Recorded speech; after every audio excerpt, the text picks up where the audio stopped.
ना तरी सकळ धर्मांचे माहेर, सज्जनांचे जिव्हार, लावण्य रत्न भांडार शारदेचे. नाहीतरी हे काय आहे, ही कथा कशी आहे, सगळ्या धर्माचं माहेर घर आहे. कारण महाभारतामध्ये काय नाहीये, आपल्याला सांगितलंय किशोरजी व्यासांनी की महाभारतामध्ये नीतीशास्त्र आहे, धर्मशास्त्र आहे, सगळंच आहे त्यामध्ये. काय नाही, सगळा व्यवहार कसा करावा, जय कसा मिळवावा, सगळ्या संकटांना कसं तोंड द्यावं, द्रौपदीवर किती संकट आली, कशा प्रकारे ती पार झाली, तर हे सगळं ज्याच्यामध्ये आहे ते महाभारत आहे. म्हणून याला सकळ धर्माचे माहेर असं म्हणलं. आणि सज्जनांचे जिव्हार म्हणजे जिव्हाळा. सज्जनांना महाभारत आवडतं. महाभारत एकदा जरूर सगळं वाचलं पाहिजे. व्यासांनी फार मोठी कथा, आणि इतक्या कथा आहेत महाभारतामध्ये की महाभारतातल्या कथांवरून पुढे कित्येक नाटकं आणि हे लिहिले गेले. आणि अजूनपर्यंत आपण बघतो ययाती देवयानी सगळे, मत्स्यगंधा, हे सगळे महाभारतातले आहेत. त्यामुळे सज्जनांचे जिव्हार आहे. आणि दुसरं काय आहे, लावण्य रत्न भांडार शारदेचे, सरस्वतीच्या सौंदर्य रूप रत्नांचे भांडार आहे. जे सौंदर्य आहे त्यामध्ये भाषेचं पण सौंदर्य आहे, वेगवेगळे अलंकार, सुभाषित तर खूप आहेत महाभारतामध्ये. खूप सुभाषित निघतात आपल्याला. मोठी संहिता आहे महाभारत, ही मोठी संहिता आहे. त्यामध्ये अनेक सुभाषित आहेत, नीतिशास्त्र दिले, राज्यशास्त्र दिलंय.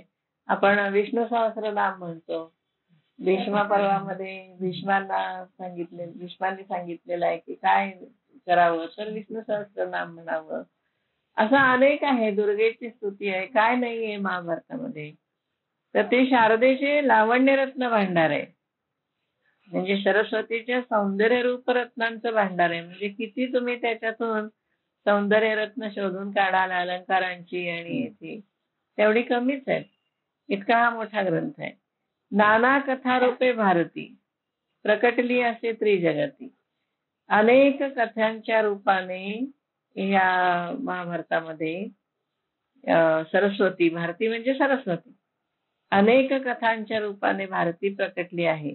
त्रिजगती, त्रिजगतात प्रकट झाली आहे.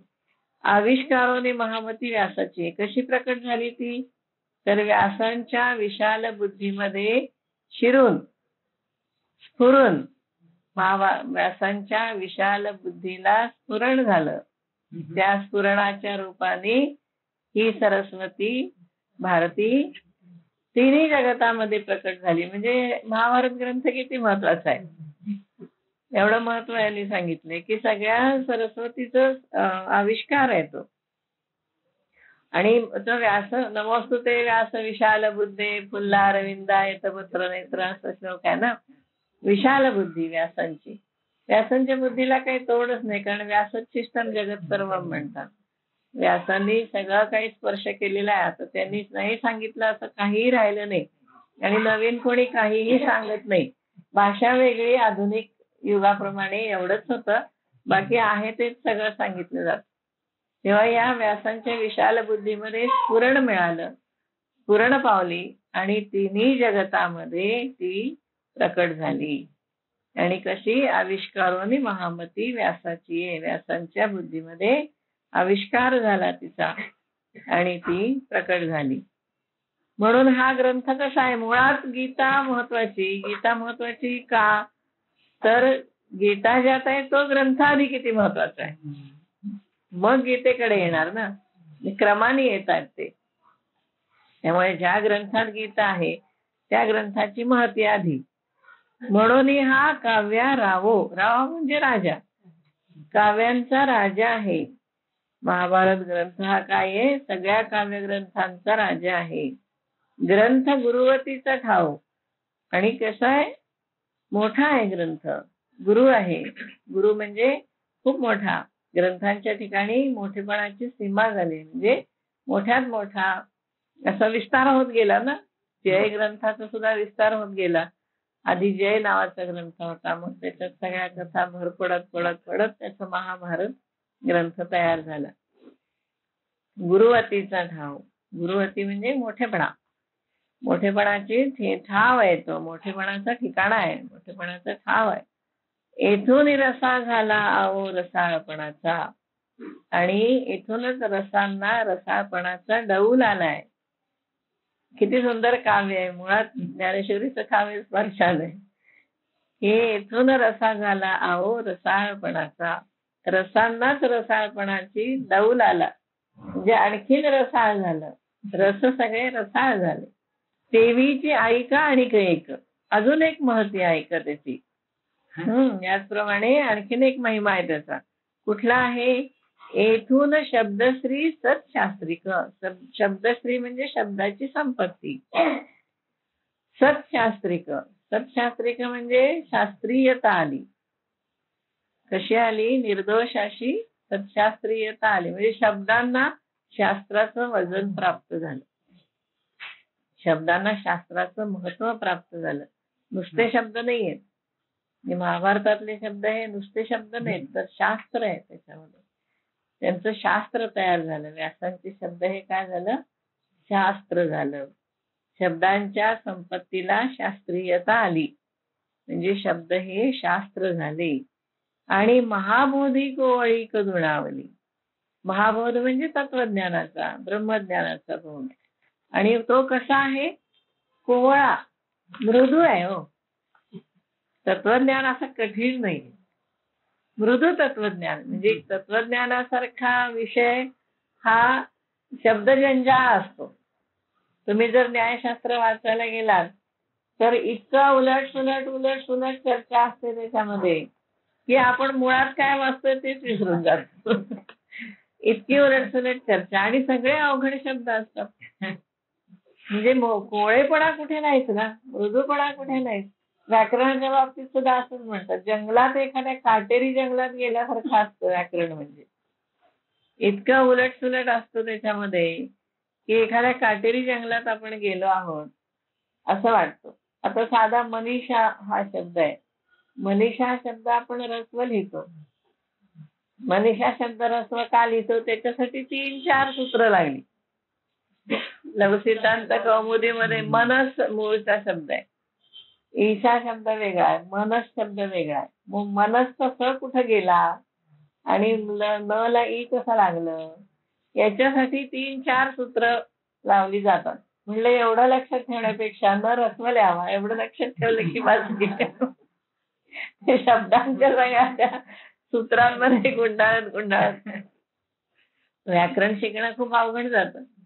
म्हणजे तिथे कोवळेपणा कुठं नाही हो. तुम्हाला हसत खेळत शिकवणं म्हणतात तसं काही कुठल्या व्याकरणामध्ये नाही, तत्वज्ञानामध्ये पण नाही. तत्वज्ञानामध्ये सुद्धा शब्दजंजाळ खूप आहे, उलट सुलट चर्चा खूप आहेत. आधी पूर्व पक्ष मांडायचा, मग त्याचा खोडायचा, मग उत्तर पक्ष मांडायचा, मग म्हणजे हे सगळं तर्कदृष्ट्या खूप कठीण असतं. मोठे अवघड शब्दामध्ये, अवजड शब्दामध्ये असतं.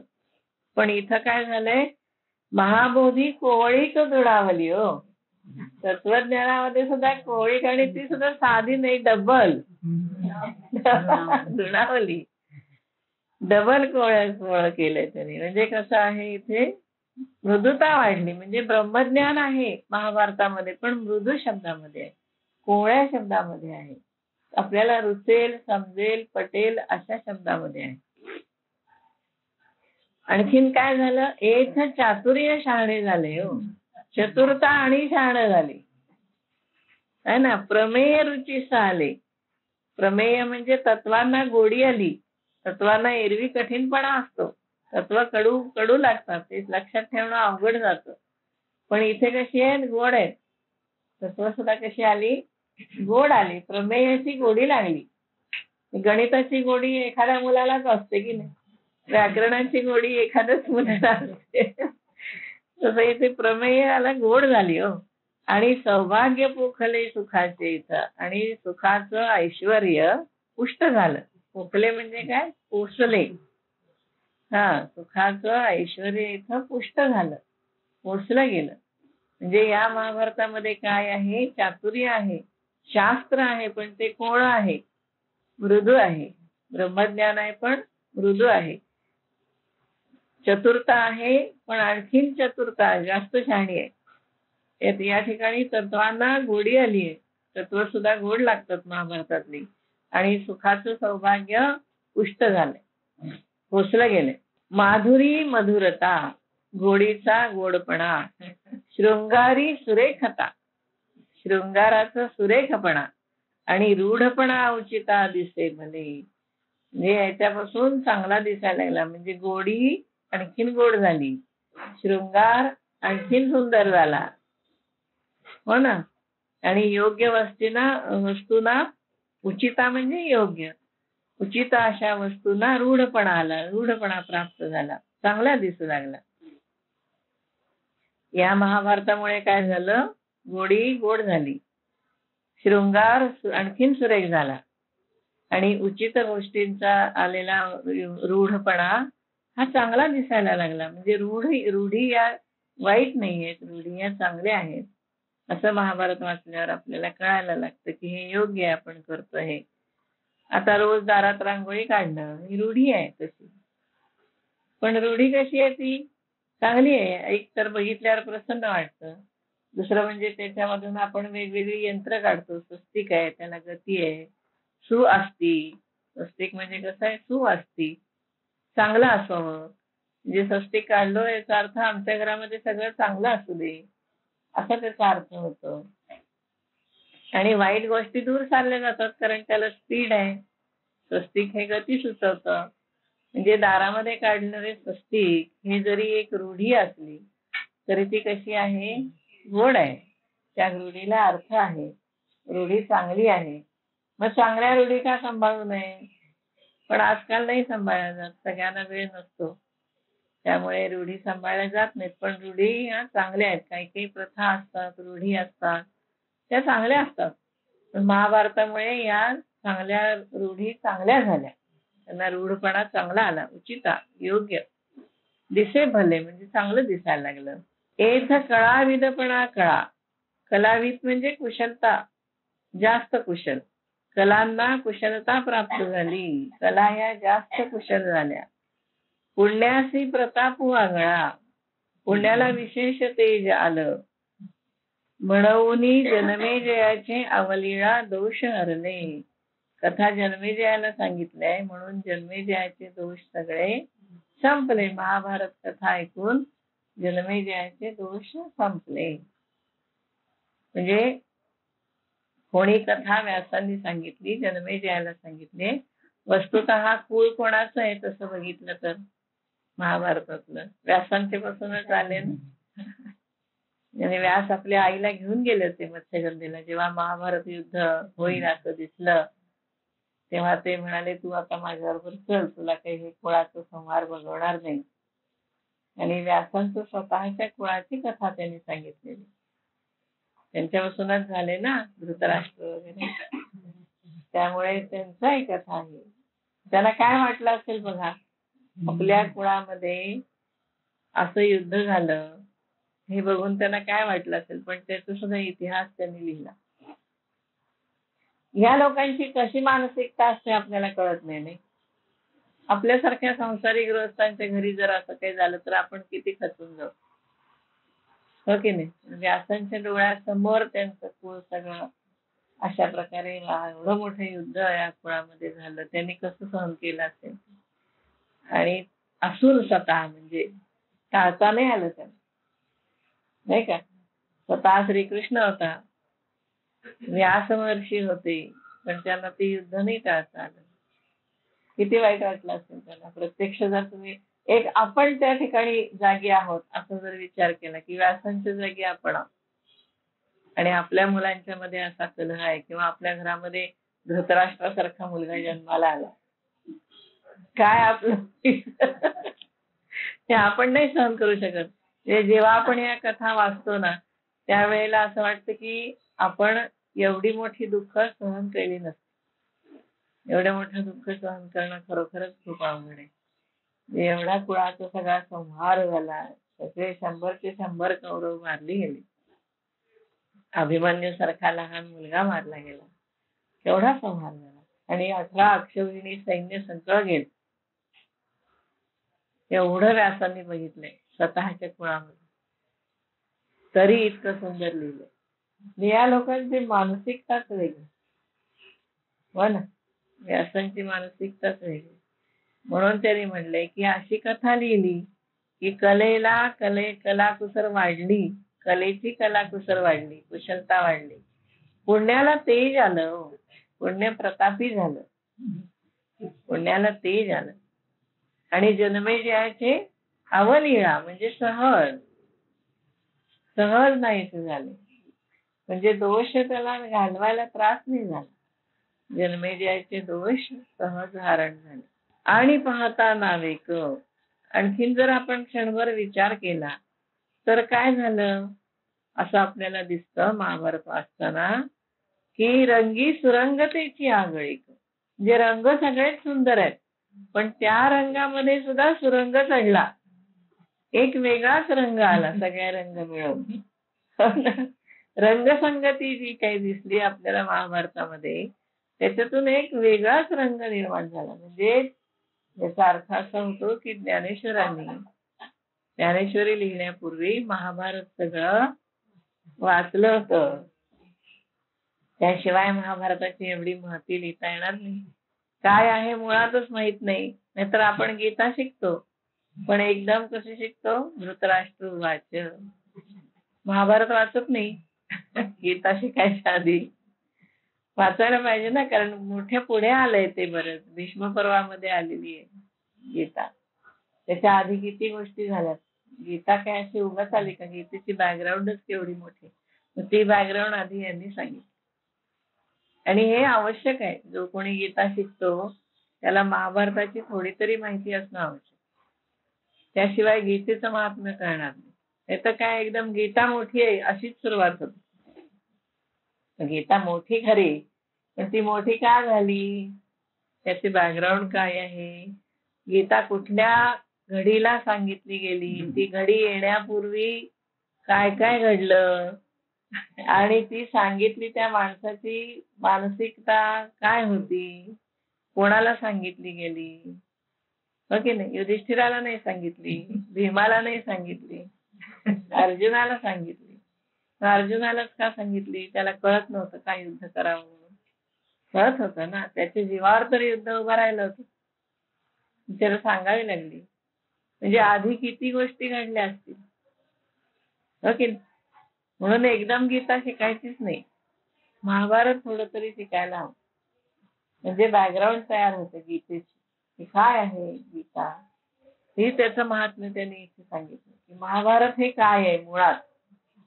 महाभारतामध्ये कसं आहे, रंगी सुरंगतेची आगळीक, अनेक रंग एकत्र केलेत, रंगीबेरंगी असं एखादं वस्त्र तयार केलं, त्यातून एक वेगळाच रंग उठावदार असं झाला, तर ते वस्त्र कसं दिसेल, तसं हे महाभारत आहे. गुणा सगुणपणाचे बीक, सद्गुणांना चांगुलपणाचं विशेष सामर्थ्य प्राप्त झालं. महाभारतामध्ये दुर्गुण पण आहेत ना सांगितलेले, पण सद्गुणांना सामर्थ्य आलं, हो की नाही. गुणा सगुणपणाचे बीक बहुवसैत, चांगुलपणाचे विशेष सामर्थ्य प्राप्त झाले. म्हणजे त्यामध्ये सगळे प्रकार आहेत.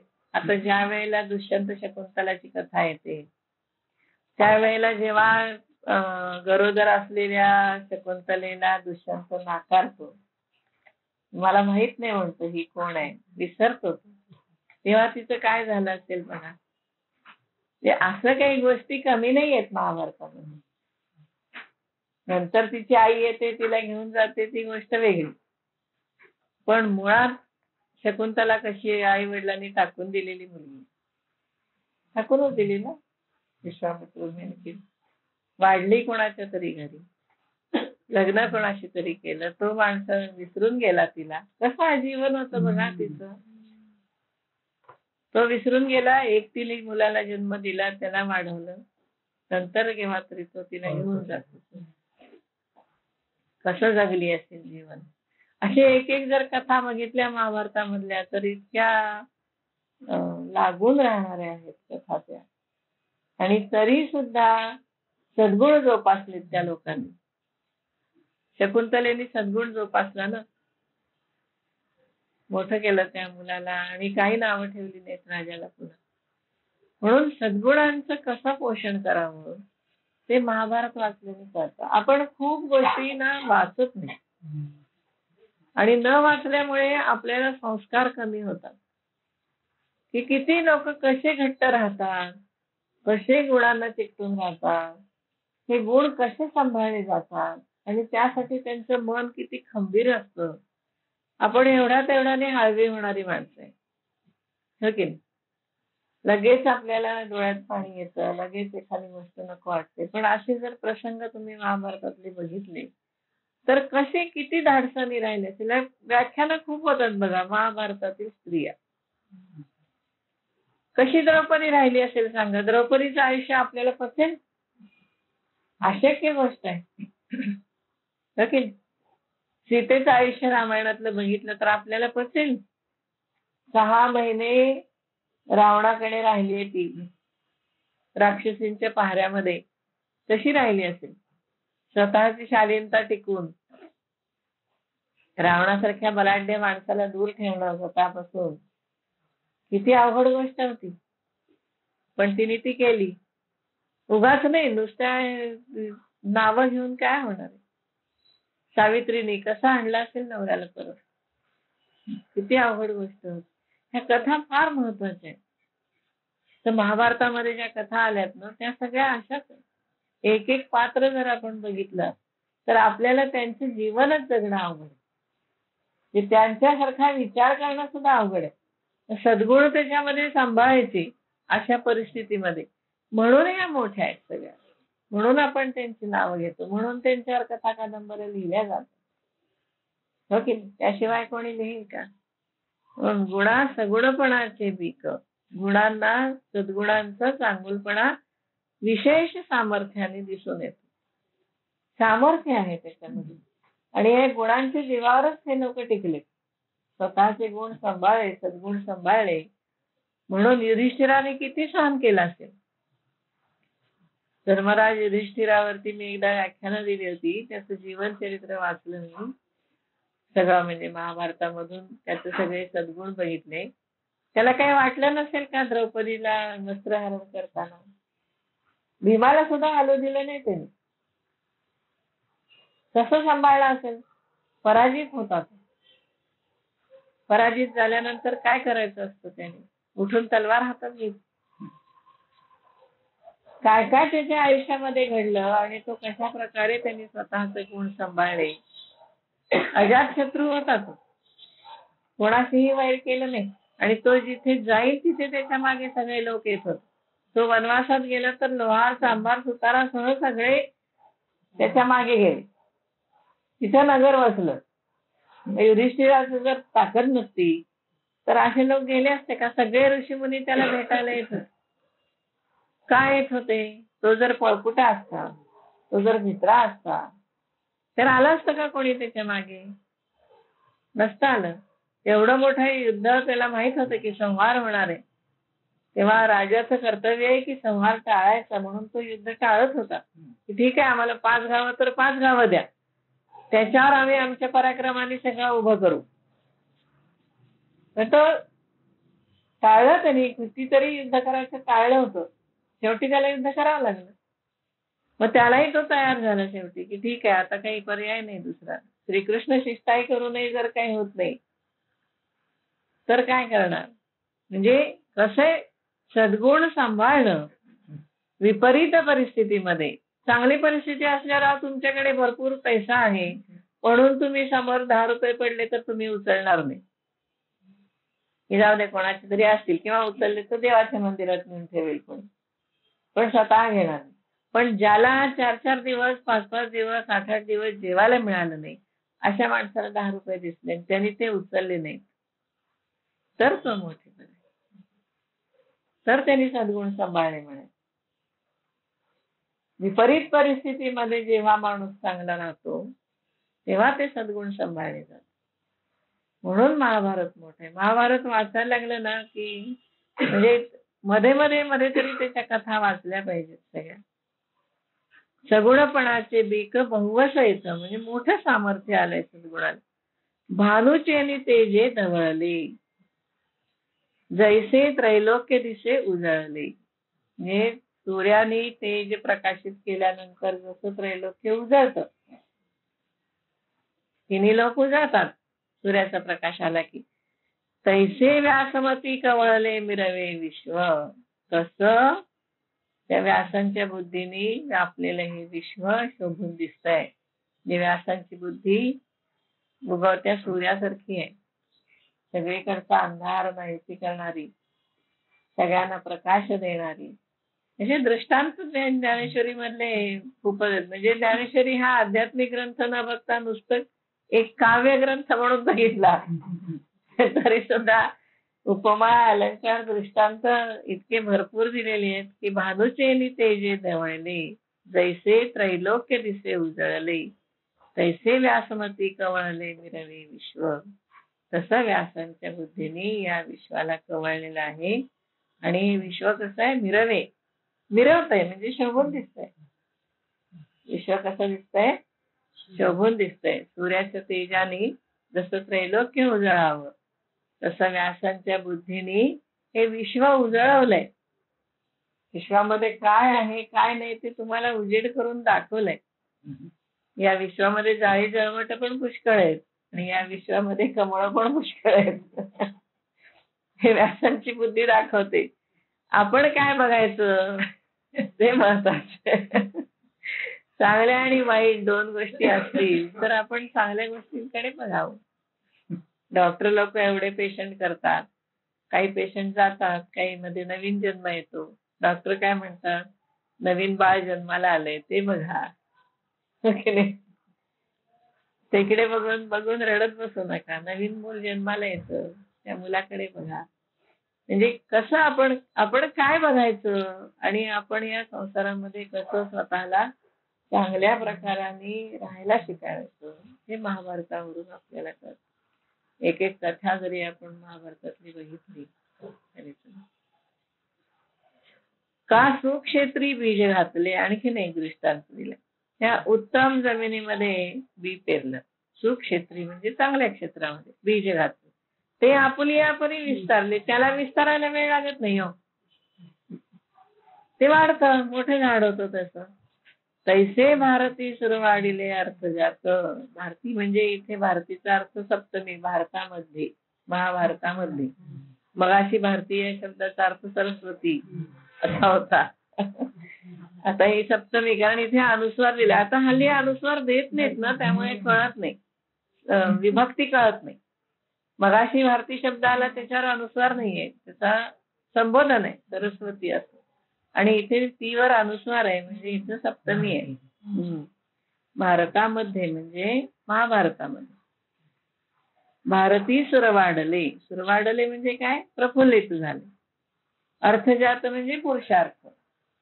पुरुषार्थ घ्या, शब्दार्थ घ्या, दोन्ही आपण अर्थ घेऊ शकतो. चारही पुरुषार्थ त्याच्यामध्ये विस्तारले गेले, प्रफुल्लित झाले. म्हणजे कथा कशा विस्तारत जातात. चांगलं बीज जमिनीमध्ये पडलं की आपोआप वाढतं, आपोआप विस्तार होतो त्याचा. पानं फुलं छान येतात त्याला, काळी जमीन असली की. तसं महाभारतामध्ये अर्थजात विस्तारले, सुरवाढले. सुरवाढले म्हणजे सुंदर प्रफुल्लित झालं. अर्थजात म्हणजे पुरुषार्थ म्हणा किंवा शब्दांचे अर्थ म्हणा, चारही पुरुषार्थ त्या ठिकाणी प्रफुल्लित झाले. किंवा अजून एक दृष्टांत दिला, ना तरी नगरांतरी वसिजे, तैसे नागरची होईजे. नगरामध्ये एखादा खेडेगावातला माणूस शहरामध्ये राहायला आला, सुरुवातीला तो अडखळतो, पण हळूहळू शहरीपणाची त्याला सवय होते. म्हणजे तो शहरी बोलायला लागतो हळूहळू, शहरी कपडे घालायला लागतो हळूहळू, हो की नाही. कपडे, पेहराव, वागणं, मॅनर्स सगळं बदलतं. एखादा अगदी खेडेगावातून आलाय, त्याला साधा फोन पण घेता येत नाही, कसा धरावा फोन ते कळत नसतं. तो फोनवर बोलायला शिकतो, मग हळूहळू टायपिंग शिकायला लागतो, कॉम्प्युटर शिकायला लागतो, कपडे घालायला शिकतो शहरी. त्याचे पहिले कपडे पेहराव बदलून जातो. म्हणजे हे त्यांना माहिती होतं. ना तरी नगरांतरी वसिजे, तरी नागराची व्हायची. नागरी झाला तो, शहरी झाला है ना. तैसे व्यासोक्ती तेजे, व्यासोक्ती तेजे म्हणजे व्यासांच्या वाणीतील तेजाने. ढवळीत सकळ म्हणजे सगळ्या गोष्टी उज्ज्वल झाल्या, स्पष्ट झाल्या. म्हणजे किती छान व्यासांनी महाभारत दिले हे ज्ञानेश्वर महाराज आधी सांगतात. महाभारत ग्रंथाकडे बघा जरा. याला म्हणायचं इंट्रोडक्शन. विषयाकडे येण्यापूर्वी त्या विषयाच्या विषयी सगळी तुम्हाला माहिती देणं. हे पहिल्या ज्या उभ्या आहेत धृतराष्ट्र उवाच तोपर्यंतची सगळी काय आहे प्रस्तावना. ही सगळी प्रस्तावना आहे. व्यासोक्ती तेजे ढवळीत सकाळ म्हणजे व्यासांच्या वाणीतील तेजाने सगळं ढवळलं गेलंय, सगळं शुभ्र झालंय, सगळं उजळ झालं आहे, उज्ज्वल झालं आहे, स्पष्ट झालं आहे. व्यासांच्या वाणीतील तेजाने सगळ्या गोष्टी उज्ज्वल झाल्या, स्पष्ट झाल्या, ढवळीत झाल्या. किंवा आणखीन एक ऐका, एक एक नाही समजलं दृष्टांत तर अजून दृष्टांत की प्रथम वयसा काळी. प्रथम वय म्हणजे तारुण्यातलं लहान वय, लावण्याची नवाळी. स्त्रियांच्या ठिकाणी जास्त लावण्य, कसं पुढे अंगना अंगी म्हणले. जे तरुणपणी लहान मुली गर्धभियपी अप्सरा भवेत प्राप्तेतु षोडशे वर्षे गर्धभियपी अप्सरा भवेत. गाढवीचं पिल्लू सुद्धा 16 वर्षी छान दिसतं तरुण. तसं प्रथम वयसा काळी लावण्याची नवाळी प्रगटे जैसी आगळी अंगना अंगी. 16 वर्षाचा मुलगा सांगतो बरं काय. किती लहान आहे ते, म्हणजे सांगताना इतकं लहान मुलगा समोर बसून अशी ज्ञानेश्वरी सांगतो. म्हणून खरोखर आपण अवतार मानतो. त्यांना इतकं मोठी बुद्धिमत्तेची झेप अवघड आहे. चांगल्या भल्या भल्यांना लिहिता येत नाही. लिहिणं इतकं सोपं नसतं आधी. आणि इतक्या सुंदर भाषेमध्ये तत्वज्ञानासारखा ग्रंथ अशा प्रकारे लिहायचा हे तर अवघड. म्हणून ज्ञानेश्वरी सारखा ग्रंथ नाही झाला पुन्हा. लोकांनी खूप लिहिलं, चांगले लिहिणारे सुद्धा खूप आहेत, पण ज्ञानेश्वरांची तुलना नाही. ते एकटे वेगळे राहतात, ते वेगळेच राहतात. लावण्याची नवाळी प्रगटे जैसे आगळी अंगना अंगी. मुलींच्या शरीरामध्ये लावण्य आल्यानंतर, तरुणपणा आल्यानंतर लावण्य कसं एकदम बहारदार होतं ना, अधिक उठावदार दिसू लागतं. सौंदर्य अजून उठावदार दिसतं. आणखीन एक बघा उदाहरण. ना तरी उद्यानी माधवी घडे. एखादा बगीचा आहे आणि त्या बगीच्यामध्ये वसंत ऋतू आला ना, माधव म्हणजे वसंत. माधवी घडे तेथे तेथ वनशोभेची खाणी उघडे. मग वनशोभा काय सुंदरच होणार की. सगळीकडे बहार येणार, फुलं फुलणार, भुंगे येणार, सुंदर सुवास सुटणार, वारा सुगंधी येणार. एकदा वसंत ऋतू आला की काय, आंब्याचा मोहर आल्यावर कसं होतं, सगळीकडे मोहराचा वास येतो, कितीतरी किडे त्याच्यावर, माशा येतात, भुंगे येतात, किडे येतात, हो की नाही. कोकिळा पूजन करते. वसंत ऋतू आल्यावर काय काय होत नाही. वसंताने प्रवेश केला की सगळ्या झाडांची शोभा वनशोभेची खाणी उघडे. खाणच उघडल्याप्रमाणे होते असाधारण अशी. आदिलापासून या पाणी सगळ्या झाडांची पूर्वीपेक्षा, आदिलापासून म्हणजे आधीपेक्षा, अपाडे जिया परी खाण उघडते. पहिल्यापेक्षा अतिशय सुंदर बाग दिसायला लागते. आधी बाग चांगली सांभाळली एखाद्या माळ्याने, गृहीत धरा की बाग मुळात चांगली, आणि त्या ठिकाणी वसंत ऋतू आला मग ती बाग किती सुंदर होईल, आणखी आपोआपच सुंदर होईल. तसं महाभारत आहे, अतिशय सुंदर. किंवा बघा आणखी नाना घनीभूत सुवर्ण. म्हणजे आपण घनीभूत म्हणजे लगड, एक सोन्याची 10 तोळ्याची लगड आहे. ती तुमचं दृष्टी किती खेळवून ठेवेल. तुम्ही म्हणाल वा 10 तोळ्याची लगड आहे, जपून ठेवा, म्हणजे आपण दागिने करू. पण तुम्ही काय तिच्याकडे सारखं बघत बसणार नाही. सौंदर्य त्याच्यामध्ये नाही, एक सोने किमती म्हणून तुम्ही त्याच्याकडे बघा. पण जैसे निहाळीता साधारण, म्हणजे आपण ठीक आहे 10 तोळे सोनं आहे, किमती आहे, जपून ठेवावं, हो की नाही, असं आपण म्हणू. पण मग अलंकारी बरवे पण निवाडू दावे, तेच त्याचे अलंकार केल्या कसं दिसतील. मग सगळे हातात घेऊन बघायला लागतील. लगेच ठीक आहे 10 तोळे सोनं आहे, पण 10 तोळ्याचा सुंदर हार केला, मग प्रत्येक जण हातात घेऊन बघेल ना.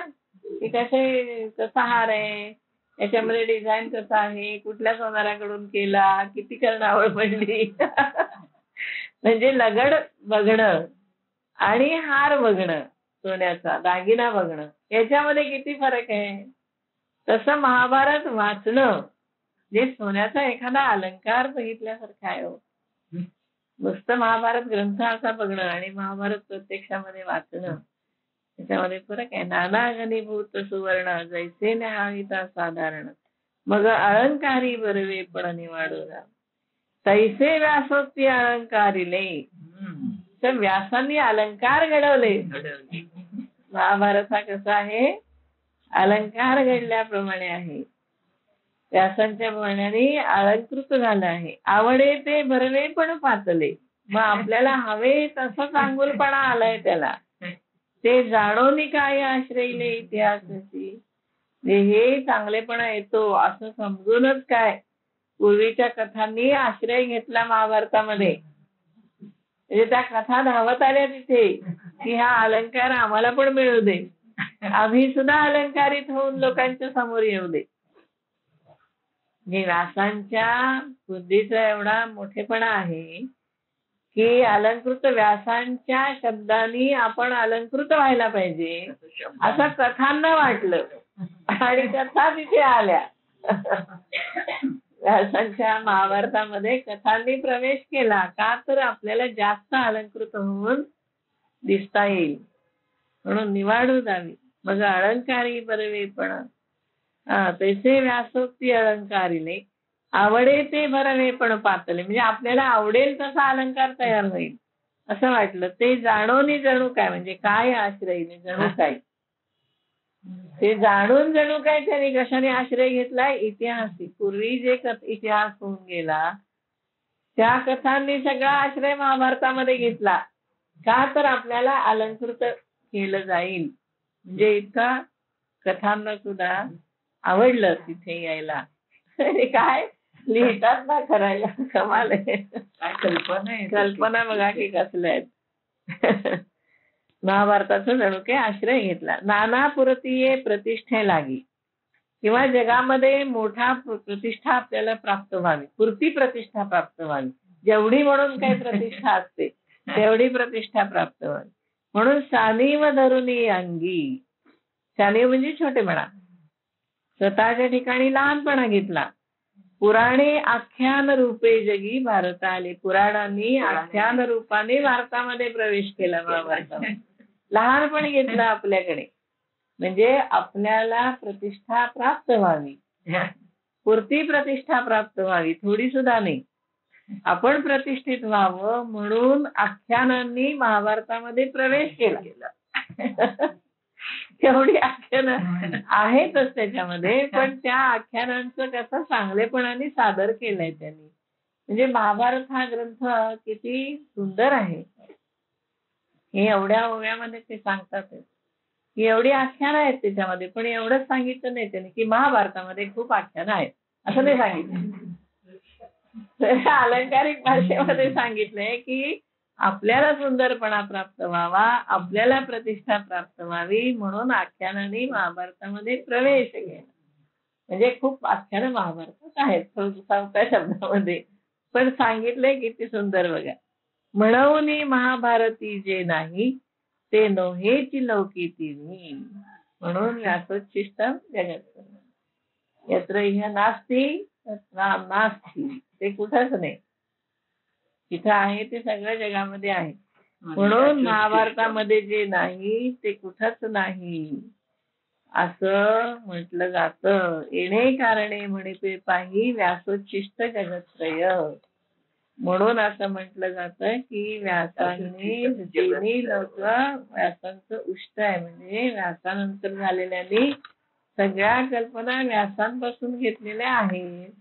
नवीन कोणीही काहीही लिहू शकत नाही.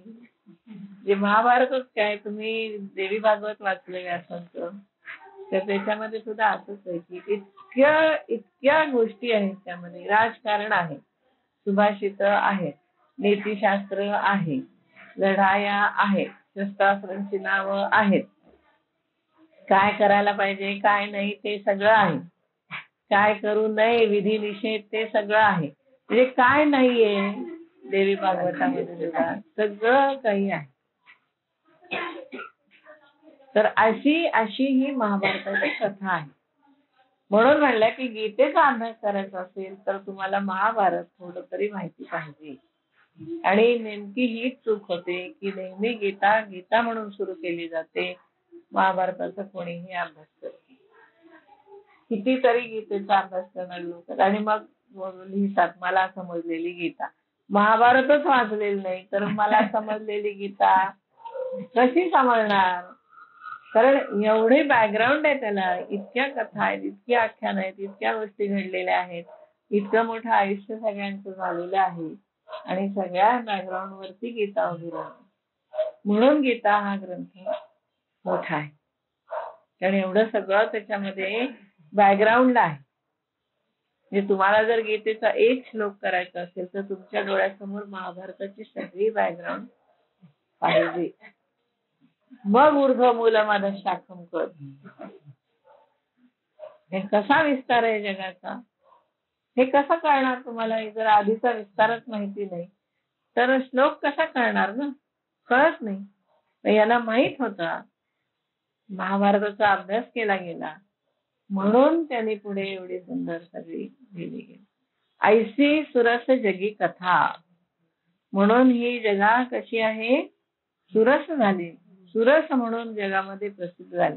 जे जन्मभूमी परमार्था, ही परमार्थाची जन्मभूमी आहे, ब्रह्मज्ञानाला जन्म देणारी आहे. मुनी सांगे नृपनाथा जन्मेजय. मुनी म्हणजे कोण? वैशंपायन. वैशंपायनांनी जन्मेजयाला महाभारत कथा सांगितलेली आहे. म्हणून ही वैशंपायन जन्मेजयाला ही कथा सांगत आहेत. कशी आहे? सुरस जगी कथा. जे जन्मभूमी परमार्था, परमार्थाची जन्मभूमी म्हणजे ब्रह्मज्ञान पुढे येणार आहे हे लक्षात घ्या. कारण महाभारतामध्ये ब्रह्मज्ञान आहे, ते भगवद्गीतेमध्ये येणार आहे. भगवद्गीतेचे ज्ञान, उपासना आणि कर्म असे 3 भाग आहेत. ज्ञान म्हणजे ब्रह्मज्ञान आहे. उपासना हे सगळे आयुष्य कशा प्रकाराने त्या ब्रह्मज्ञानाच्या रूपा म्हणजे ब्रह्मज्ञानाच्या आधाराने कसं वागायचं आणि कर्म कसं करायचं, देवाची उपासना करायची म्हणजे काय करायचं. म्हणून ज्ञानेश्वरांनी सुद्धा कर्म, उपासना, ज्ञान अशी भाग पाडलेले आहेत. पण ब्रह्मज्ञानाशिवाय गीता नाही एवढं लक्षात ठेवा. म्हणजे तुम्हाला कितीही सोपं सोपं सोपं पाहिजे असलं तरी सुद्धा ते तेवढं म्हणजे करणंही बरोबर नाही. खरं म्हणजे जसं आहे तसं समजून घ्यायला पाहिजे. ज्ञान जसं आहे तसं आहे, त्याला आता काही इलाज नाही. एके ठिकाणी मी ते दशावतार सांगायला गेले होते तर त्यांनी सुरुवातीला सांगितलं की आम्हाला खूप सोपं सांगा. म्हणलं मग मला कशाला बोलवलं?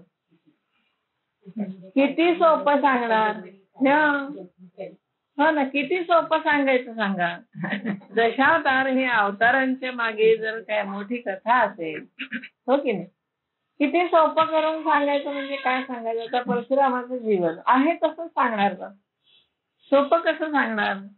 दत्तात्रेयांचं आयुष्य, दत्तात्रेयांचं चरित्र कसं सोपं करणार तुम्ही?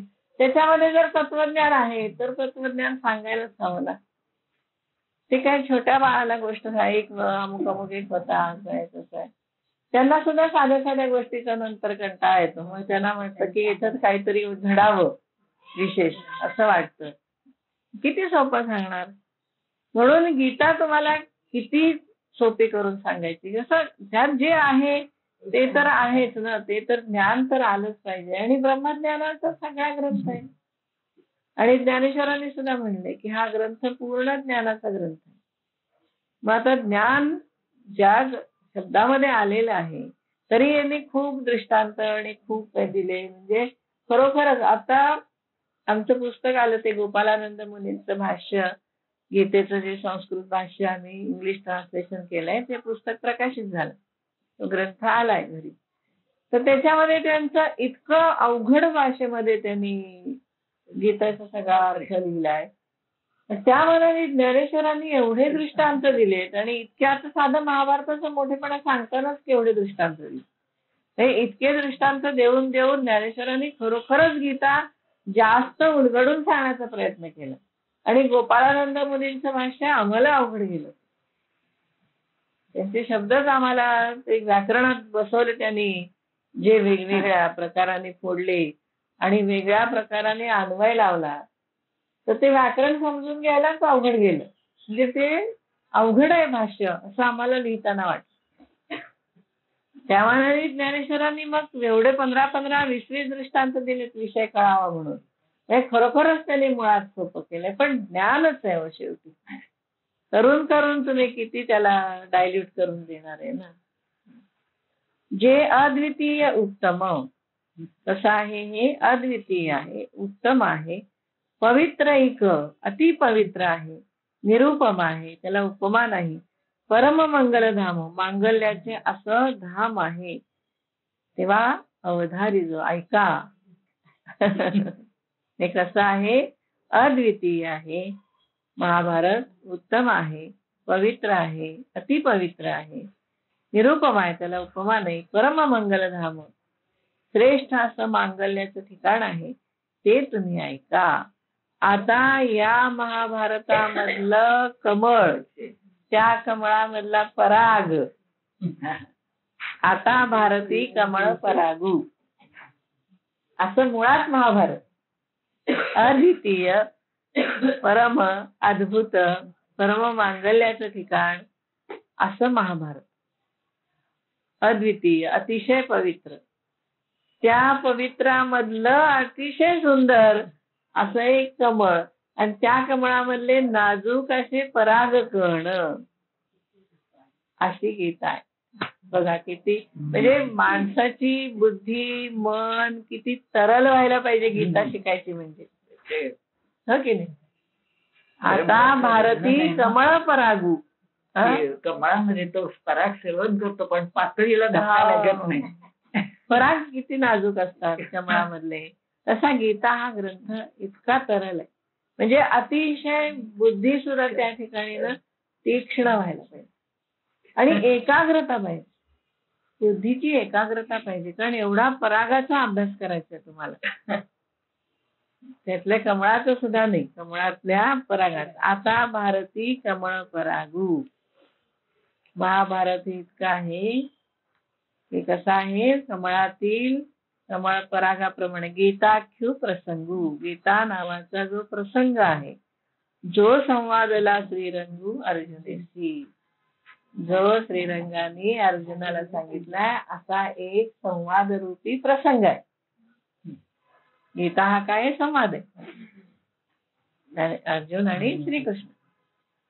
तेव्हा त्या श्रीकृष्णाने जो अर्जुनाला संवाद रूपी गीता नावाचा प्रसंग सांगितलेला आहे, तो भारतामध्ये कमळातील परागाप्रमाणे आहे. बघा किती सरळ आहे. केवढी एकाग्रता पाहिजे, मनाची तयारी पाहिजे, आधी मानसिक तयारी पाहिजे गीता शिका. आपण काय धडाधड वाचून नुसते मोकळे हो की नाही. म्हणजे आपल्याला असं वाटतं की गीता आपण म्हणावी का नाही, इतकं वाटायला लागतं, इतकी एकाग्रता लागते.